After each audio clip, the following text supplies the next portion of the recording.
Hello. चलो ठीक है। तो प्रीमियम वाले क्वेश्चन में ये बहुत ही खास क्वेश्चन है। क्या बोला गया है? दुर्गेश एंड कंपनी, जहां पे हम बात करते हैं कंपनी के प्रीमियम की, तो सब कितना अंकित मूल्य से जब भी हम किसी भी अंश को क्या करते हैं, ज्यादा में बेचते हैं, यानी कि कंपनी क्या होती है, बहुत पुरानी होती है या अच्छी लाभ कमा रही होती है, तो ऐसे कंडीशन में क्या होती है, कंपनी अपने अंशों को, खरीदने वाले ज्यादा लोग हो जाते हैं, इसलिए क्या करती है, वो 10 रुपए की चीज को थोड़ा महंगे में बेचती है। तो यहाँ पे एक कंपनी का क्वेश्चन दिया गया है। क्या बोला गया है? दुर्गेश एंड कंपनी लिमिटेड, यानी कि ये पब्लिक कंपनी है जहाँ पे सिर्फ लिमिटेड लिखा हुआ है। और यहाँ पे क्या बोला गया है? 10 रुपए वाले, 10 रुपए वाले 10,000, सॉरी, 10,000 अंशों को 4 रुपए प्रीमियम पर, कहने का मतलब है 14 रुपए में। 10 रुपए की चीज है, 4 रुपए प्रीमियम का है, मतलब ये हो गया 14 रुपए टोटल। मतलब जो भी कंपनी क्या बनना चाह रहे हैं, जो भी लोग कंपनी के अंशधारी बनना चाह रहे हैं, उसको अपने हर एक अंश पे 10 रुपए ना दे के 14 रुपए देने पड़ेंगे। लेकिन ये 14 रुपए मंगाया किस प्रकार से, देखो, इस पर आपने को फोकस करना। ये 8 नंबर के लिए आया हुआ क्वेश्चन है और ये आपके बोर्ड एग्जाम में आया हुआ क्वेश्चन है, तो देख लो, इसी प्रकार के क्वेश्चन आपके एग्जाम में देखने को मिलते हैं। तो क्या बोला है? आवेदन पर कितना मंगाया गया है? 4 रुपए, लेकिन ध्यान रखना 1 रुपए क्या है, प्रीमियम का है। ठीक है। वैसे ही 3 रुपए मंगाया गया है आवंटन के समय। आवंटन के समय कितना मंगाया गया है? 3 रुपए, जिसमें 1 रुपया प्रीमियम। देखो, जो 4 रुपए प्रीमियम है उसको हर बार क्या किया गया है, हर एक बार जितना जितना मंगाया उसमें 1-1 रुपए जोड़ जोड़ के मंगाया गया है। और यहाँ पे याचना पर, प्रथम याचना पर कितना, 1 रुपए प्रीमियम सहित मंगाया गया, 4 रुपए मंगाया लेकिन 1 रुपए प्रीमियम का है। और लास्ट जो है द्वितीय याचना में, और द्वितीय और अंतिम, कहने का मतलब इसके बाद और नहीं मंगा रहे हैं, द्वितीय और अंतिम याचना में इन्होंने कितना मंगा लिया है? 3 रुपए मंगा लिया है, जो कि 1 रुपया प्रीमियम है। कहने का मतलब ये चारों बार में चार 1-1 रुपए का प्रीमियम मंगा लिए हैं। 8 नंबर के लिए कैसे आया हुआ है, तो देखो 8 नंबर कैसे अलॉट होते हैं। बेटा आपको 8 नंबर ऐसे नहीं मिलेंगे। 8 नंबर के लिए कम से कम यहाँ पे 8 जर्नल एंट्री होगी, और हर जर्नल एंट्री में आपकी टिप्पणी, आपके अमाउंट और आपकी जो वर्किंग है वो सारा कुछ क्लियर होना चाहिए, तब जाके ये हर एक टिप्पणी पूरे जर्नल एंट्री पे क्या होगा, आपको 8 नंबर मिलेंगे, अदरवाइज नहीं मिलेगा। कुछ भी चीज गलत हुआ तो आपको 1 नंबर भी नहीं मिलेगा उसमें। ठीक है। और यहाँ पे ऐसा भी है कि अगर मान लीजिए शुरुआत की दो टिप्पणी वो गलत है, जर्नल एंट्री गलत है, बाकी सही है, तो इसके 6 नंबर मिल सकते हैं। यहाँ पे स्टेप मार्किंग है, आप ध्यान रखना कि अगर यहाँ पे गड़बड़ी अगर पूरे में होगी तो कुछ मिलेगा नहीं, लेकिन अगर कोई 2-3 सही है बाकी गलत है तो उसमें स्टेप मार्किंग मिलता है। ठीक है। अब यहाँ पे क्या बोला गया आगे? सभी राशियां यथा समय प्राप्त कर ली गई, मतलब जो मंगाया है उसी टाइम पे क्या कर लिया गया है, मिल गया पैसा। और कंपनी के उस पुस्तकों में क्या करना है, जर्नल प्रविष्टियां करना है। आप लोग यहाँ पे लिख लेना, सबसे पहले क्या लिखेंगे, Durgesh and company, Durgesh and company limited. ठीक है। और यहाँ पे क्या लिखना, पंजी प्रविष्टि, पंजी प्रविष्टि। ठीक है। प्रविष्टि ये वाला भी है। चलो, पंजी प्रविष्टि अब यहाँ पे अपने को लिखना है, जो जो दिया है बस इसी को अपने को क्या करना है, इत्मीनान से बनाने हैं। सबसे पहली एंट्री क्या होती है, पैसा आने की होती है। जब भी कंपनी फर्स्ट टाइम क्या करते हैं, लोगों से पैसा मंगाती है, तो वहां पे पहले पैसा आता है, उसके बाद ओनर बनेंगे वो नहीं, ये बाद में क्या होता है, कंफर्म होता है। तो पहले हम क्या करेंगे, पैसा मंगाएंगे। तो जब लोग पैसे देंगे तो क्या होगा, हमारे पास पैसा आएगा। और कभी भी कंपनी कैश में डील नहीं करती, जब भी क्या होता है, प्रारंभ होता है। तो यहाँ पे हम क्या करते हैं, यहाँ पे डेट नहीं दिया है तो तिथि वाले में कुछ नहीं लिखना, खाली छोड़ देना। यहाँ पे क्या लिखेंगे, बैंक खाता विकलन, बैंक खाता विकलन। और क्या बोलेंगे, अंश आवेदन खाता। आवेदन के नाम पे आता है, हमने ढेर सारी एंट्रियां कर ली है, पिछले क्लासेस की वीडियो उसको भी आप जाकर देख सकते हैं। तो यहाँ पे बोला है बैंक खाता विकलन अंश आवेदन, आवेदन, आवेदन के नाम पे आ रहा है ना, आवेदन खाता से। ये जो अंश आवेदन खाता है ये एक प्रकार का व्यक्तिगत खाता है, क्योंकि ये किसी व्यक्ति ने दिया है पैसा, तो जो भी व्यक्ति का नाम तो लिख नहीं सकते, क्योंकि लाखों करोड़ों लोग हो सकते हैं, इसलिए हर एक का नाम ना लिख के हम एक खाता बोलते हैं, अंश आवेदन खाता। अब इसके द्वारा जो भी पैसा आया हुआ है उसमें से सिलेक्शन होगा किन लोगों को मालिक बनाना है, किनको नहीं। अब बैंक में आया कितना, तो देखो 4 रुपए आया है आवेदन के नाम पे, कितने अंशों पे, 10,000 अंश पे। ठीक है। ये कैलकुलेशन आप यहाँ पे दिखा सकते हैं, कोई दिक्कत नहीं है। और यहाँ पे अमाउंट कितना डालूंगा, तो यहाँ पे 4 दाम 40 हो जाने वाला है, तो ये हो जाएगा 40,000 और ये हो जाएगा 40,000। ध्यान रखना इसमें दो चीजों का पैसा है। जब भी हम पूंजी बनाने की बात करेंगे तो पूरा पूरा 40,000 पूंजी का नहीं है, क्योंकि इसमें 1 रुपया क्या है, प्रीमियम का है। तो यहाँ पे मैं क्या लिखने वाला हूँ, अगली लाइन, चलो इसको और थोड़ा छोटा करना पड़ेगा।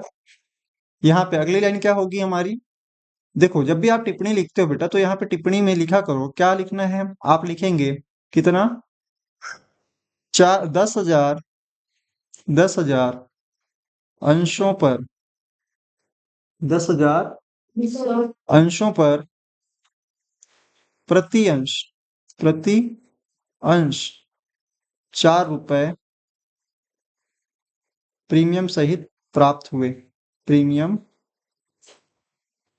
सहित प्राप्त हुए, अभी प्राप्त हुए ना, प्राप्त हुए, क्लियर है। इस प्रकार से आपको लिखना है, नहीं लिखोगे तो क्या होगा, इसमें मार्क्स कटता है। ऐसा नहीं कि आपने टिप्पणी सही कर सारी चीजें सही लिख ली, टिप्पणी नहीं बनाई तो आपको पूरे नंबर मिलेंगे, नहीं मिलेंगे कभी भी। और दूसरा यहाँ पे हम क्या करेंगे फिर, अब ये जो अंश आवेदन के पैसे है उसको अंश पूंजी खाते में ट्रांसफर करेंगे, तो यहाँ पे हम लिखेंगे अंश आवेदन खाता विकलन अंश आवेदन। अभी देखो, कब क्वेश्चन ने ये नहीं बोला है कि ज्यादा से आवेदन आया है, एक्स्ट्रा पैसा नहीं आया, जितना लोग आवेदन किए हैं पूरा का पूरा क्या हो गया, उनको आवंटन हो गया है। इसलिए हम क्या बोलते हैं, जब भी हम इनके अंश आवेदन को या अंश पूंजी खाते में बदलते हैं तो उस टाइम पे एक्स्ट्रा पैसा जो रहता है उसको आवंटन के समय मैच करते हैं, सेटल करते हैं। लेकिन यहाँ पे ऐसा एक्स्ट्रा पैसा आया नहीं है, तो यहाँ अभी अति अभिदान वाला किस्सा नहीं है, सिंपल क्वेश्चन है।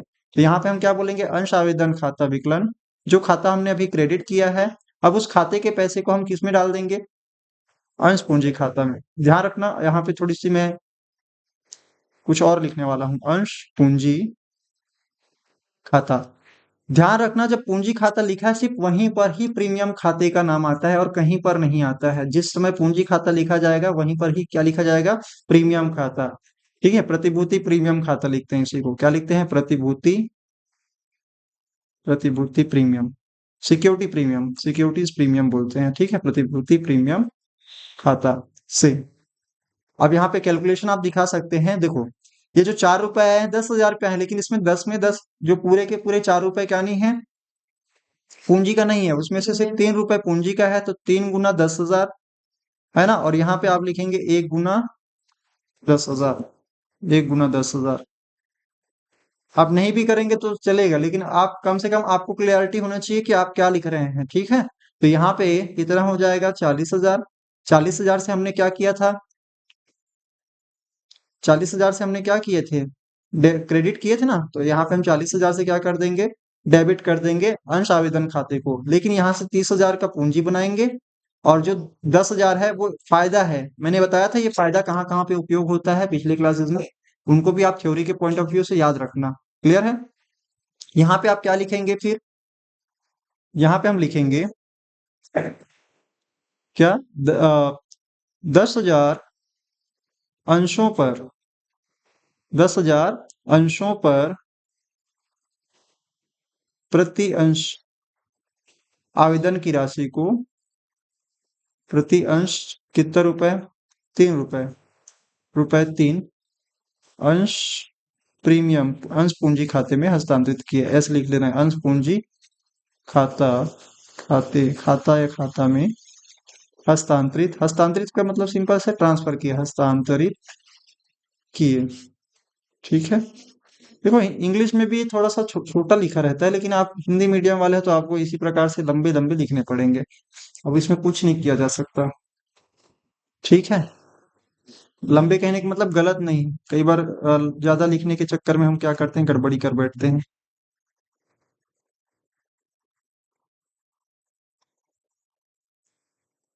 बहुत जगह चाहिए मुझे।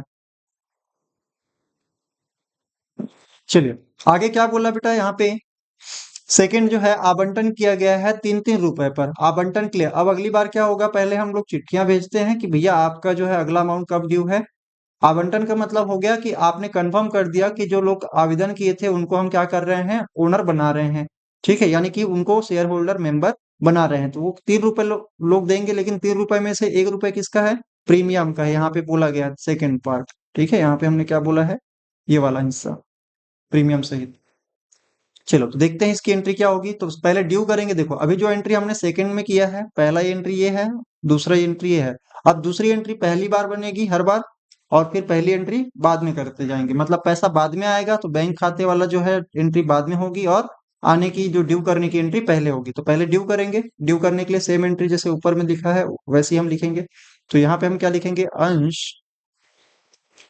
आवंटन, अंश आवंटन खाता विकलन। अब देखो इस बार अंश आवंटन लिखे है ना, और फिर लिखेंगे अंश पूंजी खाता से। क्या इसमें भी ये है, क्या प्रीमियम का पैसा है? क्या बिल्कुल है, 1 रुपए। तो यहाँ पे जब अंश पूंजी खाता को हम क्या कर रहे हैं, ड्यू कर रहे हैं अंश पूंजी खाता, इसी समय हम समझ लेंगे कि प्रीमियम का भी पैसा मिल जाएगा। तो यहाँ पे हम लिखेंगे प्रतिभूति प्रीमियम खाता, प्रतिभूति। दो दो तीन तीन जगह नहीं लिखना ना, यहाँ पे ध्यान रखना इस चीज का। जहाँ पे अंश पूंजी रहेगा सिर्फ वहीं पर क्या लिखेंगे, प्रतिभूति प्रीमियम खाता, साथ में नाम आएगा, और कहीं पर नहीं आता एक्स्ट्रा, प्रतिभूति प्रीमियम खाता से। क्लियर है। अब अमाउंट अमाउंट डालेंगे। देखो आवंटन के टाइम पे अपन 3 रुपए मंगा रहे हैं, तो 3 रुपए 10,000 रुपये मंगा रहे हैं, लेकिन इस 3 रुपए में 1 रुपए जो है वो किसका है, प्रीमियम का है। तो यहाँ पे मैं बोलूंगा 1 गुना 10,000, तो ये हो जाएगा 10,000 क्रेडिट में। और अंश पूंजी कितने का हो जाएगा, 20,000 का हो जाएगा, क्योंकि 2-2 रुपए 10,000 अंशों पे हो जाएगा, है ना। क्लियर है। और यहाँ पे 30,000 का मैं क्या कर दूंगा, ड्यू कर दिया आवंटन के नाम पे। अब अगली बार जो है बोला, तो क्वेश्चन ये है कि पूरा पूरा पैसा टाइम पे मिल चुका है। तो यहाँ पे आप लिखेंगे क्या, अंश, कितने अंश, सॉरी, 10,000 अंशों पर, 10,000 अंशों पर प्रति अंश, प्रति अंश कितने रुपए, 3 रुपए क्या है, आवंटन की राशि देय है, प्रति अंश 3 रुपये। अब देखो जो खाता हम बना रहे हैं ना, शॉर्ट टर्म खाता, उसका नाम जनरली लिखते हैं, किस वजह से पैसा मंगा रहे हैं। प्रति अंश 3 रुपए आवंटन, आवंटन की राशि देय, देय मतलब देना बाकी है, यानी कि वो सामने वाले देंगे ऐसे बोल रहे हैं, देय है, दिया है नहीं, दिए है। ठीक है। अभी अगली एंट्री क्या होगी, पैसा आने की एंट्री होगी। उन्होंने जो बोला है कि सारा पैसा टाइमली मिल चुका है, तो यहाँ पे हम बोलने वाले हैं कि जब पैसा पहले टाइमली मिला है, तो हम यहाँ पे लिखेंगे अगली एंट्री होगी बैंक में पैसा आने की। तो बैंक खाता विकलन होगा, और अंश आवंटन, यहाँ पे प्रीमियम वगैरह कुछ नहीं आएगा, ध्यान रखना इस चीज का। क्योंकि जहाँ पे पूंजी आ गया, प्रीमियम खाता पहले ड्यू हो चुका है, अब उसको डबल डबल से ड्यू नहीं करना, है ना। तो अंश आवंटन खाता से, मतलब जो भी पैसा आएगा वो किसके नाम पर आएगा, अब आवंटन के नाम। तो वो 3 रुपए प्रति 10,000 पे, हर एक 10,000 पे 3-3 रुपए आएगा। आप यहाँ पे लिख सकते हैं, एक जगह लिखेंगे चलेगा, मैं यहाँ पे 2 जगह नहीं लिख रहा हूँ, क्योंकि ये सेम चीज है ना, इसमें एक्स्ट्रा वर्किंग है ही नहीं। तो यहाँ पे हम क्या लिखेंगे, 30,000, और यहाँ पे भी 30,000। क्लियर है। यहाँ पे आप क्या लिखेंगे, टिप्पणी में लिखेंगे अंश 10,000 अंशों पर 10,000। सर ये बार बार लिखना पड़ेगा कितने अंश है, हाँ बिल्कुल लिखना पड़ेगा, 10,000 अंशों पर प्रति अंश, प्रति अंश कितना, 3 रुपए, 3 रुपये आवंटन, आवंटन की राशि क्या हुआ है, प्राप्त हो गया, प्राप्त हुआ। क्लियर। चलो इस प्रकार से आपको आवंटन के टाइम पे जो एंट्री आपने पास किया, सेम टू सेम आपका प्रथम याचना और द्वितीय याचना के टाइम पे होगा। इसको मुझे शायद बताने की रिक्वायरमेंट नहीं है, मैं प्रथम याचना का बता देता हूँ, द्वितीय याचना का आप इसी प्रकार से बना लेंगे। ठीक है। देखो प्रथम याचना का एंट्री क्या होगा, ठीक जैसे हमने आवंटन किया, ठीक उसी तरह से हमको क्या करना है, प्रथम याचना की एंट्री पास करनी है। आप देखेंगे यहाँ पे प्रथम याचना के दौरान हमने क्या मंगाया है, 4 रुपए मंगाए हैं प्रथम याचना पर, और 1 रुपया क्या है, प्रीमियम का है। तो ये अमाउंट तो रहेगा शुरुआती वाले जैसा, शुरुआत में जैसे हमने किए थे 40,000 से, ठीक उसी तरह से होगा। चलो यहाँ पे हम कर देते हैं, क्या आएगा, पहले ड्यू करेंगे। ड्यू करने के लिए हमारी जो ऊपर जो एंट्री किए थे आवंटन की, सेम टू सेम उसी तरह से होता है। तो यहाँ पे मैं लिखने वाला हूँ, क्या लिखूंगा, अंश प्रथम याचना खाता, अंश प्रथम याचना खाता विकलन प्रथम याचना है। अगर मान लीजिए प्रथम में ही पूरा पैसा मंगा लेते पूरा, बाकी तो प्रथम और एवं अंतिम करके लिखते हैं, ठीक है। तो अंश प्रथम याचना खाता विकलन, आप पूरा लिखना ना, मैं यहाँ पे कुछ विकलन शब्द को छोड़ रहा हूँ बार बार, ठीक है। आप लोग इसको लिखना। यहाँ पे फिर क्या लिखेंगे, अंश पूंजी खाता से ड्यू कर रहे हैं, पहले ड्यू होगी अगली एंट्री, तो अंश पूंजी खाता से, क्लियर। और इसके बाद यहाँ पे कितने का रहेगा अमाउंट, तो यहाँ पे हम बोलेंगे, देखो प्रथम याचना पे 4-4 रुपए मंगा रहे हैं, जगह नहीं रहेगा तो नीचे करके लिख लेना, ठीक है। 10,000 अंशों पे तो ये 40,000 हो जाएगा। और यहाँ पे अंश पूंजी के नाम पे कितना, तो यहाँ पे 3 रुपए इसके रहेंगे हाँ 10,000 अंशों पे, तो यहाँ पे 10,000 से गुना करके इधर लिख देंगे 30,000। तो ये 10,000 जो एक्स्ट्रा मंगा रहे हैं वो किसका है, तो ये लिखेंगे प्रतिभूति प्रीमियम, तो यहाँ पे हम लिखेंगे प्रतिभूति प्रीमियम खाते से। देखो यहाँ पे इस क्वेश्चन में हर बार मंगाया गया इसलिए ऐसा हो रहा है, प्रीमियम प्रीमियम खाता, ठीक है। सभी प्रविष्टि में आपको देखने को मिल रहा है हर प्रीमियम, लेकिन ये जनरली क्या होता है आवंटन के टाइम पे ही मंगाते हैं, ठीक है। मतलब जनरली जो क्वेश्चन दिया रहेगा वहां पे आवंटन के समय में ही ज्यादातर मंगाया जाता है, क्योंकि भैया जो आदमी मेंबर बना ही नहीं है उसको आप कैसे प्रीमियम का पैसा मंगाते हो। कंपनी सोचो आप ध्यान से, कंपनी कोई आदमी इसका मेंबर बना नहीं है और बोलेगा कि एक्स्ट्रा पैसा दो मेरे को, देगा क्या, नहीं देगा। अब जब उनको कंफर्म हो गया कि इन लोगों ने पैसा दिया है, अगली बार आप क्या करोगे, देखो ये एक्स्ट्रा फायदा है कंपनी के लिए, ये क्या है एक्स्ट्रा फायदा, मतलब कंपनी शुद्ध फायदा ही है, कोई भी इसमें नुकसान नहीं है, कंपनी को एक्स्ट्रा पैसा मिल रहा है फुकट का। तो यहाँ पे ये पैसे को क्या चाहेगी, क्या ये टुकड़े टुकड़े में मंगाना चाहेगी, अरे भैया जितना जल्दी फुकट का पैसा मिल जाए। तो ये पहले आवेदन के टाइम पे नहीं मंगवाते, क्या करते हैं ये जनरली आवंटन के समय में सारा का सारा जो 4 रुपए है वो जनरली मंगा लेते हैं। लेकिन ये क्वेश्चन ऐसा है जिसमें हर बार क्या किया गया है, टुकड़े में कर करके प्रीमियम को भी मंगाया गया है, लेकिन ऐसा जनरली होता नहीं है। बात समझ में आया। तो यहाँ पे हम क्या करने वाले हैं, हाँ 10,000 अंशों पर, 10,000 अंशों पर प्रति अंश कितने रुपए, 4 रुपए याचना के प्रथम याचना की राशि देय है ना, प्रति अंश 4 रुपए, है ना। प्रथम याचना की राशि, प्रथम याचना की राशि देय है, देय है मतलब मिलेगा, है ना, अभी मतलब दिए नहीं है इसलिए। अब अगली बार जब पैसा आ जाएगा तो सेम टू सेम पहले की तरह एंट्री होगी। तो यहाँ पे इसीलिए कंपनी लेखांकन बहुत सारे बच्चों को सरल लगता है, क्योंकि यहाँ पे रिपीटेड एंट्री होती है, ज्यादा नयापन नहीं नजर आता है। लेकिन जैसे जैसे थोड़ा सा क्वेश्चन का लेवल बढ़ेगा आपको समझ में आएगा कि ये भी बहुत भारी है।